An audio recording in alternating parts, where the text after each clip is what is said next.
Alright everyone, I want to give you guys a quick example of how I trace functions.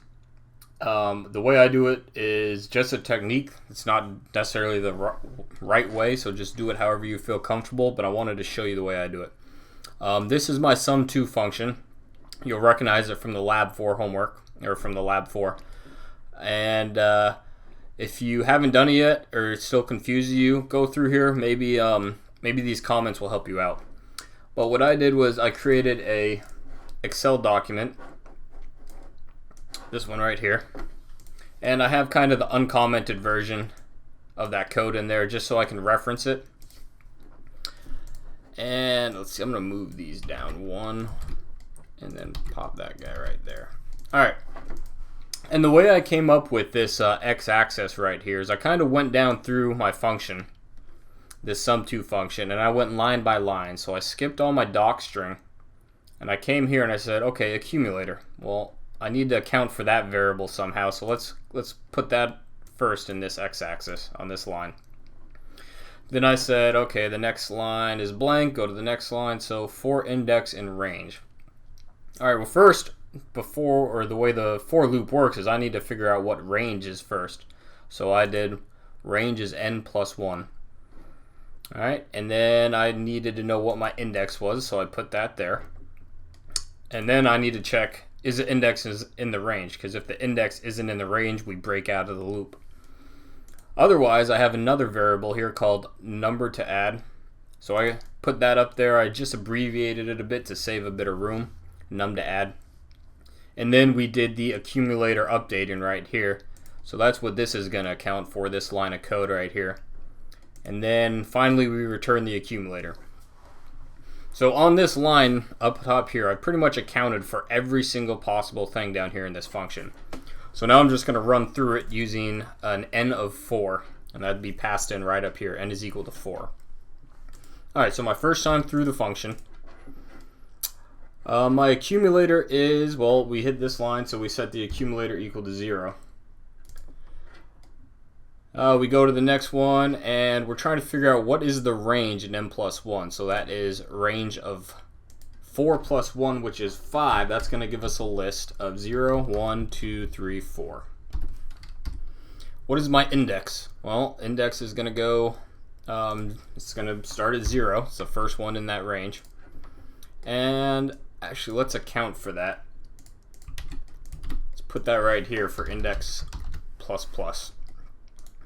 We're incrementing the index. So index in range is 0 in my range. Yes, it is. So true.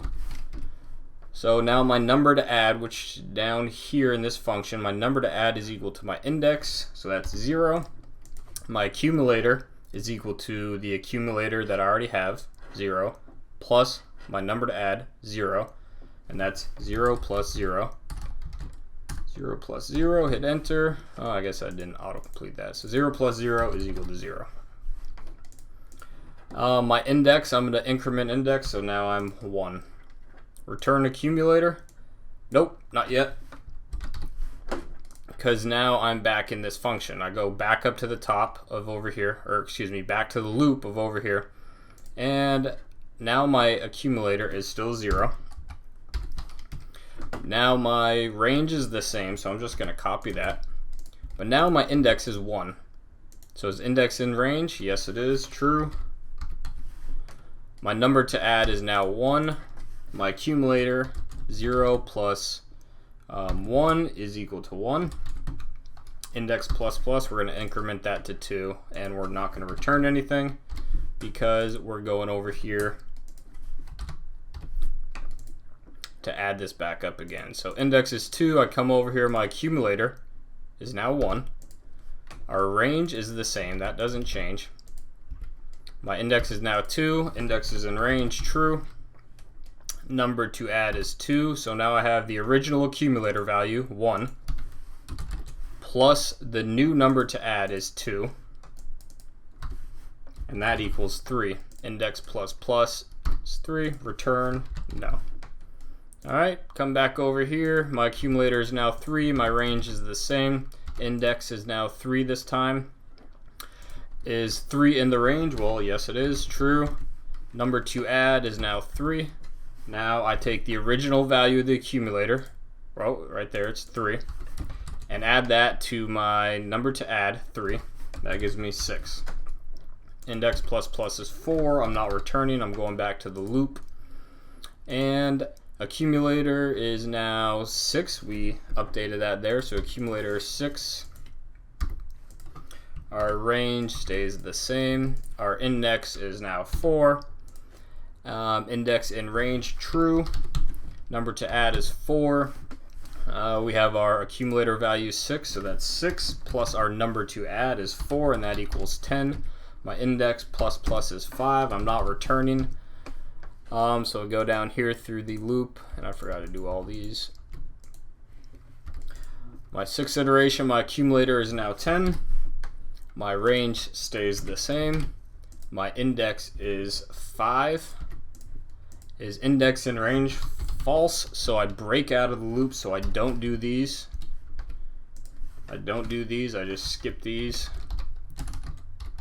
Skip that, skip that, skip that, because I broke out of the loop. Return the accumulator, yes, and our accumulator is 10.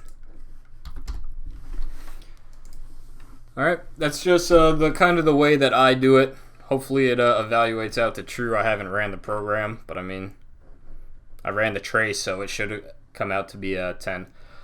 Again, just a technique. Do it however you feel comfortable, but I find this way to be very effective. So, all right, thank you.